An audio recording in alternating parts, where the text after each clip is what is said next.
5 గొల్లలు ఎక్కడ పుట్టింది ఎర్ర గొల్లల వంశం ఎక్కడ పెరిగింది గొల్ల వంశము శ్రీహరి నాభి కమల బంధు పుట్టిన వాడు బ్రహ్మపుత్రుడు మహారుషి కన్న కొడుకు మనోహరుడు కన్న కొడుకు ఖజకుడు కన్న కొడుకు అక్షయుడు కన్న కొడుకు విక్షయుడు కన్న కొడుకు బాణుడు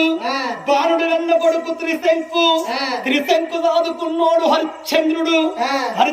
కన్న కొడుకు లోహితాక్షుడు కన్న కొడుకు విపారితుడు కన్న కొడుకు తుందుమ్మనుడు కన్న కొడుకు యమనేశుడు కన్న కొడుకు మాందాత కన్న 2 కొడుకులు అంబరీష ముకుంద వాళ్ళు కన్నటువంటి వాడు దిలీపి